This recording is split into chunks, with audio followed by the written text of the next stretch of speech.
दिल्ली, यह नाम ही इतिहास की तस्वीरें दिखाता है। यह शहर सदियों से शासकों की राजधानी रही है। यहाँ राजाओं ने राज्य किया, योद्धाओं ने युद्ध लड़ दिए और कवियों ने कविताएं लिखी। दिल्ली की मिट्टी में इतिहास दबा हुआ है। हर गली, हर इमारत अतीत की कहानियां सुनाती है। यह शहर भारत की आत्मा है, जो समय के साथ बदलती रही, लेकिन अपनी पहचान कभी नहीं भूली। दिल्ली की स्थापना कई बार हुई और हर बार इसे नया नाम मिला। इंद्रप्रस्थ, ढिल्ली, शाहजहानाबाद, ये नाम इतिहास के पन्नों में दर्ज हैं। हर युग ने दिल्ली को अपनी छाप छोड़ी है। यहां मौर्य, गुप्त, तुगलक, लोदी और मुगल वंशों ने राज किया। दिल्ली सत्ता का केंद्र रही है, जिसके लिए कई युद्ध हुए, कई संघर्ष हुए। इस शहर में शानदार महल, भव्य मकबरे और विशाल किले बने। कला और संस्कृति का विकास हुआ। यहां विभिन्न धर्मों और संस्कृतियों का संगम हुआ। दिल्ली की यह विरासत आज भी जीवित है। लाल किला, कुतुब मीनार, हुमायूं का मकबरा, ये सभी इमारतें उस गौरवशाली अतीत की याद दिलाती हैं। आइए, इस डॉक्यूमेंट्री में हम दिल्ली के इतिहास की यात्रा करते हैं। उन राजाओं और महाराजाओं के बारे में जानते हैं जिन्होंने इस शहर को बनाया। उन शानदार इमारतों को देखते हैं जो आज भी हमें अपनी कहानी सुनाती है। दिल्ली का लाल किला, मुगल शक्ति और वैभव का प्रतीक। यह विशाल किला यमुना नदी के किनारे खड़ा है, जो मुगल वास्तुकला का शानदार नमूना है। इस किले का निर्माण मुगल बादशाह शाहजहां ने करवाया था, जिन्होंने आगरा से दिल्ली को अपनी राजधानी बनाया था। लाल किले का निर्माण कार्य 1638 में शुरू हुआ और 1648 में पूरा हुआ। इस किले को लाल बलुआ पत्थर से बनाया गया है, जिसके कारण इसका रंग लाल है।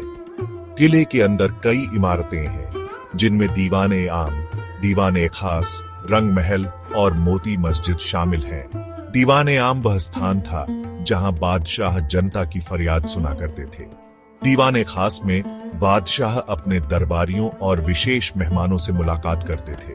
रंग महल बादशाह के निवास स्थान के रूप में इस्तेमाल होता था, जबकि मोती मस्जिद एक निजी मस्जिद थी जो बादशाह और उनके परिवार के लिए बनी थी। लाल किला मुगल साम्राज्य के पतन तक मुगल बादशाहों का निवास स्थान रहा। 1857 के प्रथम स्वतंत्रता संग्राम के बाद अंग्रेजों ने इस किले पर कब्जा कर लिया और इसे एक सैन्य अड्डे में बदल दिया। 2003 में भारतीय सेना ने लाल किले का नियंत्रण भारतीय पुरातत्व सर्वेक्षण को सौंप दिया। आज लाल किला एक यूनेस्को विश्व धरोहर स्थल है और यह भारत के सबसे लोकप्रिय पर्यटन स्थलों में से एक है।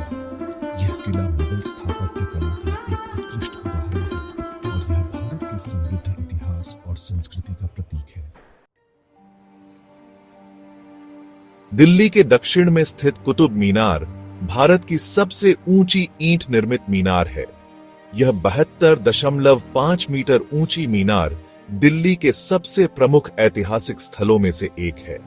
कुतुब मीनार का निर्माण 1193 में कुतुब उद्दीन ऐबक ने शुरू करवाया था, जो दिल्ली सल्तनत के संस्थापक थे।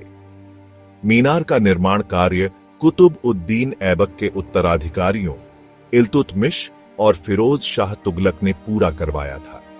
कुतुब मीनार का निर्माण कार्य पूरा होने में लगभग 100 साल लगे थे। कुतुब मीनार का निर्माण लाल बलुआ पत्थर और संगमरमर से किया गया है। मीनार पर सुंदर नक्काशी की गई है, जो इस्लामी वास्तुकला का शानदार उदाहरण है। कुतुब मीनार का निर्माण क्यों करवाया गया था, इसके बारे में कई मत हैं। कुछ इतिहासकारों का मानना है कि कुतुब मीनार को विजय स्तंभ के रूप में बनाया गया था, जबकि कुछ का मानना है कि यह मस्जिद के लिए अजान देने के लिए बनाया गया था। आज कुतुब मीनार एक यूनेस्को विश्व धरोहर स्थल है और यह भारत के सबसे लोकप्रिय पर्यटन स्थलों में से एक है। यह मीनार दिल्ली के गौरवशाली अतीत का प्रतीक है और यह भारत की समृद्ध संस्कृति और विरासत का प्रमाण है।